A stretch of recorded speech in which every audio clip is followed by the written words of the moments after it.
2025 Mias. Good day guys, bale nandito kami ngayon sa World Trade Center with Thursday Group. Bale ngayong first day ng Mias, Thursday ngayon, kaya bago kami pumunta dito, muna kami, Thursday Group, devotional group natin para sa every week nating praise and worship. Bale ngayon, support natin ang kaibigan nating si Atoy, tsaka sa kaibigan nating si Del with Atoy Custom and UCM ATB. Yan, balik guys, eto, kapapasok lang namin, magkakasama pala kami nila Sir Cito, nila Ronnie, ni Atty. Trandy, ni Sir Jojo, at saka ni Dennis. Eto, nandito na kami sa booth ni Atoy. Una-una muna, sina-check namin yung high ace na ginawa niya. Yun. Tapos ito naman yung tama raw na ginawa niyang camper van. Grabe guys, sobrang ganda nito.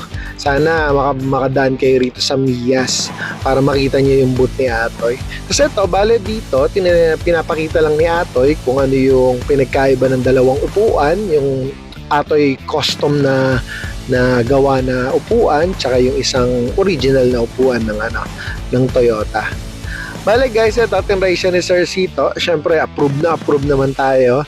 Yan, binigyan pa kami ng loot bag ni Atoy. Ang laman yan, mga shirt. Guys, punta lang kayo, lapit lang kayo dito sa booth ni Atoy para sa mga ganyang previous niya.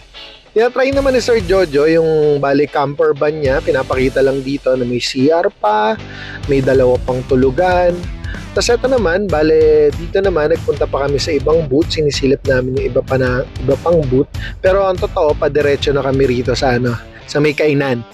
Medyo paikot-ikot na rin, medyo pagod na rin ng konti. Pero dito meron pala kaming natanaw, pero hindi siya kasama sa pinapakita lang dito talaga yung lifter ng motor, pero kakaiba yung motor na nakalagay. Kasi ito na, nandito naman kami sa booth nila Del at yung UCM ATB.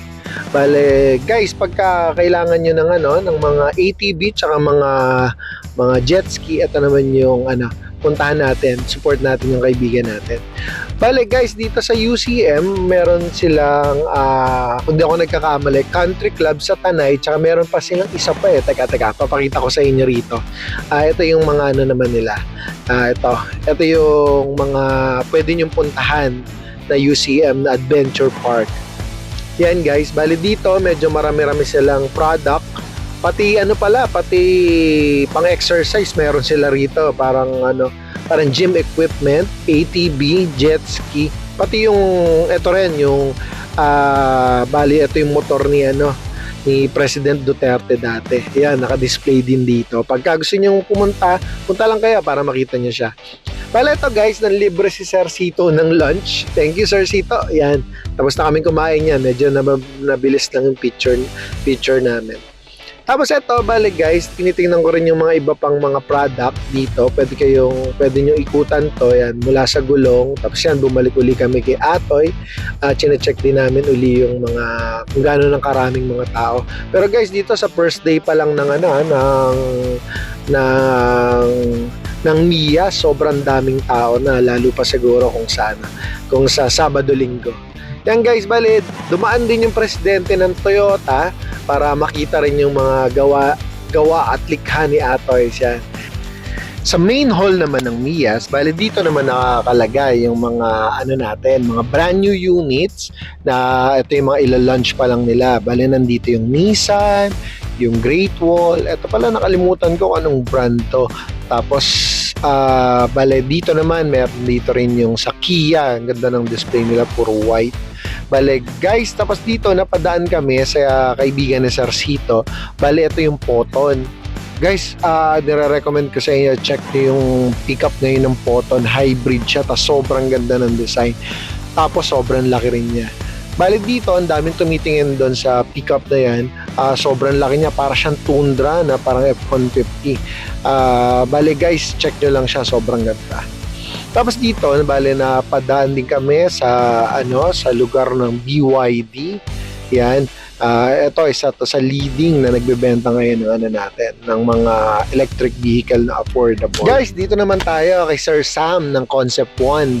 Dito, makikita niyo yung mga parts ng Momo, Black Rhino, tsaka yung mga iba pa niyang mga accessories para sa mga ano natin, pag-enhance ng mga sasakyan.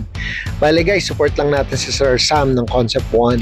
Guys, dito naman sa labas ng Mias, nag-display si Atoy ng dalawang Tamaraw. Yung isang Tamaraw, nilagay niya ng LED wall. Tapos pinalitan din niya ng mga grill, nilagyan niya ng mga mags. Tapos bale, heavily modified itong mga ano na to, itong mga Tamaraw na to. Tapos yung isa naman, nilagyan niya ng cargo box. Bale, check nyo na lang, sobrang ganda nito. Matutuwa kayo rito sa pagkakagawa ng Atoy Custom dito sa ano na to, sa unit na to. Ito, bibigyan ko kayo ng isang picture. Tapos ito, bale, pinipicturean siya ng presidente ng Toyota. Bale, natutuwa rin siya kung ano yung mga nakikita niya na ginawa ng Atoy Custom. Bale, ito yung Atoyota. Bale, Atoyota. Bale guys, ito, check nyo to. Ito yung pinaka nire-recommend kong i-check nyo dito sa Mias. Yan.